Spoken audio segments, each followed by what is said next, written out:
शौर्य को नमन और नेतृत्व को अभिनंदन। हल्दी की धरती इंदौर से सिंदूर को वंदन। आज 40 साल पुराना सपना हुआ है साकार। राष्ट्रीय हल्दी बोर्ड ने लिया है आकार। आइए इस ऐतिहासिक अवसर पर करें स्वागत केंद्रीय गृह एवं सहकारिता मंत्री श्री अमित शाह का। 29 जून 2025 दोपहर 1:30 बजे पॉलिटेक्निक कॉलेज ग्राउंड निजामाबाद के किसान महासम्मेलन में अरविंद धर्मपुरी, सांसद निजामाबाद लोकसभा क्षेत्र। कविता कविता एवरू कविता बीसीया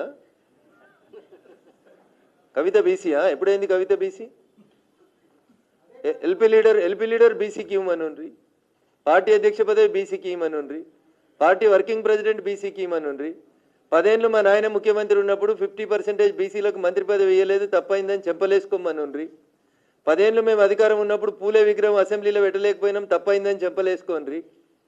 ఇచ్చిన 3 బీసీ మంత్రి పదవులలో ఒక బీసీ మంత్రిని రాత్రి వీకేసినాం తప్పైందని చెప్పమనుండ్రి చేసిన తప్పులన్నింటికి గన్ పార్క్ నుంచి అసెంబ్లీ దాకా పోయి ఏ అమరవీరుల స్తూపం నచ్చితే అమరవీరుల స్తూపం దగ్గర క్షమాపణ కోరుండ్రి ఇలా కవితమ్మ వచ్చి బీసీలు అంటే అధికారంలో ఉన్న 10 ఏళ్లు బీసీలు ఎందుకు గుర్తుకు రాలేదు అవకాశం ఉన్న ప్రతి సందర్భంలో బీసీలని మీరు డౌన్ ఫాలోయింగ్ చేసి ఎల్పీ లీడర్ ఇయ్యరు పార్టీ ప్రెసిడెంట్ ఇయ్యరు వర్కింగ్ ప్రెసిడెంట్ ఇయ్యరు ఏమిచ్చిరన్న వాళ్ళు అధికారం అనుభవించే ప్రతిసారి మీరు అనుభవిస్తారు అధికారం పోయిన తర్వాత బీసీ ఉద్యమాలంటే ఎట్లా ఎవరు నమ్ముతారు అందుకని దయచేసి స్వామి వివేకానంద చెప్పినట్టు బోధించే కంటే ముందు ఆచరిస్తే మంచిదని మా చెల్లెకి నా సూచన ఆర్ కృష్ణయ్య గారు ఎదిగిందే బీసీ ఉద్యమాల నుంచి వెళ్ళిండ్రు బీసీ ఉద్యమాల నుంచి ఎదిగినరు బీసీ ఉద్యమం అంటేనే ఆర్ కృష్ణయ్య అని ఉమ్మడి 2 రాష్ట్రాల లోపల ఒక పేరు తెచ్చుకున్నటువంటి వ్యక్తి వారు బీసీ ఉద్యమానికి మద్దతు ఇస్తామని ఎవరు వచ్చినా వారు స్వాగతిస్తారు మేము స్వాగతిస్తాం మేము ఏమంటున్నాం బీసీ రిజర్వేషన్ బిల్లులో మైనారిటీలకి మతపరమైనటువంటి రిజర్వేషన్లు కలిపిన బిల్లు పెట్టిండ్రు కాబట్టి మేము దాన్ని సపోర్ట్ చేయలేము అని చెప్తున్నాం మీరు మతపరమైనటువంటి రిజర్వేషన్లను తొలగిస్తే భారత ప్రభుత్వం డెఫినెట్గా పార్లమెంట్లో చర్చకు పెడితే తీసుకుంటుంది పార్లమెంట్లో చర్చకు పెట్టాలంటే కూడా మతపరమైనటువంటి రిజర్వేషన్స్ ఉంటే వాళ్ళ నాయకుడే పార్లమెంట్లో పుస్తకం పట్టుకొని వస్తాడన్న ఎర్ర పుస్తకం సేవ్ కాన్స్టిట్యూషన్ అని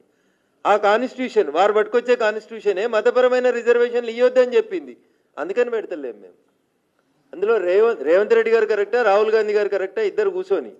రాహుల్ గాంధీ గారి చేతులు ఉన్న రాజ్యాంగం కరెక్టా రేవంత్ రెడ్డి గారి జేబులో ఉన్న రాజ్యాంగం కరెక్టా ఇద్దరు ఆలోచించుకొని ఆ బిల్లు మీద ఏమైనా చర్చ పెడితే తప్పకుండా భారత ప్రభుత్వం ఆలోచన చేస్తుంది